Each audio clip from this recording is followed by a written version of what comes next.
রাত ১২টা পেরিয়ে ঘড়ির কাঁটা আর ক্যালেন্ডারের পাতা জানান দিচ্ছে আজ ২১শে ফেব্রুয়ারি। চিরচেনা সেই আমার ভাইয়ের রক্তে রাঙানো সুরের মূর্ছনায় স্তব্ধ শহীদ মিনার প্রাঙ্গণ। ঠিক তখনই কেন্দ্রীয় শহীদ মিনারে রচিত হল এক নতুন ইতিহাস। প্রথা অনুযায়ী শ্রদ্ধা নিবেদন শেষে ভিআইপিদের দ্রুত প্রস্থানই ছিল দীর্ঘদিনের রীতি, কিন্তু এবার সেই প্রথাকে একপাশে সরিয়ে দিয়ে ইতিহাসের পাতায় এক ভিন্ন মাত্রা যোগ করলেন প্রধানমন্ত্রী তারেক রহমান। পুষ্পস্তবক অর্পণের পর হাত তুললেন পরম করুণাময়ের দরবারে।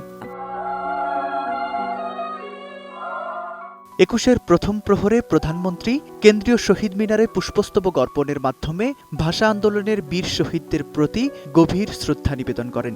এর পরপরই শহীদ মিনার প্রাঙ্গণে দাঁড়িয়েই বিশেষ দোয়া ও মোনাজাত করেন প্রধানমন্ত্রী তারেক রহমান। ঢাকা বিশ্ববিদ্যালয় কেন্দ্রীয় মসজিদের জ্যেষ্ঠ ইমাম ও খতিব হাফেজ মাওলানা নাজির মাহমুদ এই বিশেষ দোয়া পরিচালনা করেন। ইতিহাসে এই প্রথম কোনো প্রধানমন্ত্রী শহীদ মিনারের বেদিতে দাঁড়িয়ে আনুষ্ঠানিকভাবে ভাষা শহীদদের রুহের মাগফিরাত কামনায় মোনাজাত করলেন। নতুন বাংলাদেশ গড়তে এলো জুলফিকার স্টিল। জুলফিকার স্টিল, ইস্পাত দৃঢ় অঙ্গীকার। আন্দোলনে মাওলা যারা এই বিশেষ মোনাজাত কেবল ১৯৫২-র ভাষা শহীদদের মাঝেই সীমাবদ্ধ ছিল না।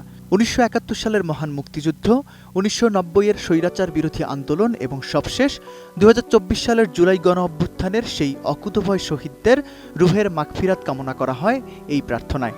পাশাপাশি স্মরণ করা হয় শহীদ রাষ্ট্রপতি জিয়াউর রহমান এবং ৩ বারের সাবেক প্রধানমন্ত্রী বেগম খালেদা জিয়াকে।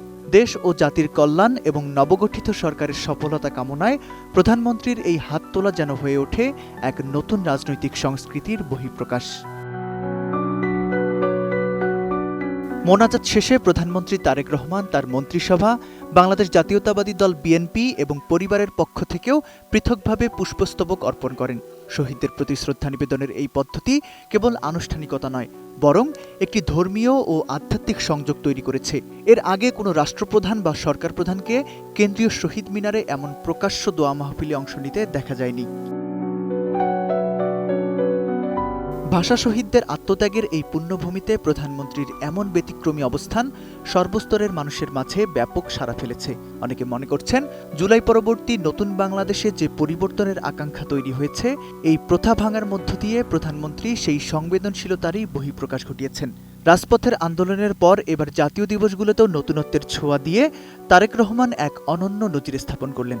শহীদ মিনারের প্রার্থনা আর শ্রদ্ধার এই মেলবন্ধন ইতিহাসের পাতায় স্বর্ণাক্ষরে লেখা থাকবে দীর্ঘকাল।